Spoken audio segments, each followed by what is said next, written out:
কি ব্যাপার? এতদিন শ্বশুর বাড়ি থেকে বসে থেকে খাইলেন, আবার এতদিন পর গাড়িটা নিয়ে গেলেন, বাড়িতে এসে এক সেকেন্ড থাকতে দিলেন না, ভাত খেতে দিলেন না, আসে আবার গাড়ি নিয়ে চলে আসছেন কি কারণে? গাড়ি না চালাতে? ভাড়া টাড়া নাই, কি করবো বলো তুমি? আর ভাড়াটা বড় বেশি হলো, তোমাকে দেখার কারণে জান খাই ধর পাকেছে গো। কেমন করছে খালি যে বোটাকে একবার দেখে আসি কেন আমি দেখতে। লাইলিক ছাড়া কি ভালো লাগে বলো? লাইলিক ছাড়া মজনুক ভালো লাগবে? জানটা খুবই ধরপর গেছিল কেন আসলে দেখতে আমি। ঢং দেখে জান বাসে না।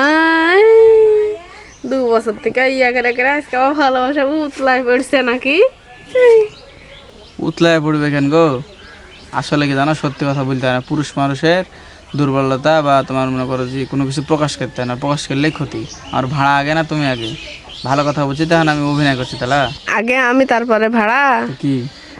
ভাড়া মানলে গাছি ঘরে দুমোটা চাল আসবে, তারপর ভাত চড়বে, তারপরে গাছে সংসারে সুখ শান্তি আসবে। ওটা হচ্ছে সংসার, এটা হচ্ছে ভালোবাসা। কেন? এদের গাড়ি চালাতে ভুজুক ভুজুক করে এটা হচ্ছে কাম চোর, কাম চুরি করা। কিন্তু কোনোদিন না খাই থেকেছেন নাকি? না খায় থাকালো। তাহলে আবার মিয়া মানুষের এটাই সমস্যা, টাকা ছাড়া কিছু বুঝে না। না, এটা ভুল বললেন। ভালো না, এটা ভুল বললেন আপনি। ভুল না তাই? না, তুমি টাকার প্রসঙ্গ বললেন কেন? প্রসঙ্গ আমি টাকার প্রসঙ্গ করিনি। এটা আমি গাড়ি চালা আসলো, তোমাকে দেখতে ইচ্ছা করছিল তাই কেন আমিও দেখে চললে এখন গাড়ি চালাতে। তুমি এই কথা টাকা মাখার প্রসঙ্গ আনবেন কেন? আমি টাকার প্রসঙ্গ আনিনি। যাক হয়েছে, বাদ দাও ওগুলা বলে লাভ। আমার কথা হলো বুঝতে পারছেন। আমি সবাই তাই। আমি ঘরের বউ, বুঝতে পারছেন। আমি কিছু বলবো না। আপনার পকেটে এখন টাকা নেই, আপনি মানুষের কাছে যান, আপনার কেউ চিনবে না, আবার টাকা লিয়ে যান, মানুষ আপনাকে টাকা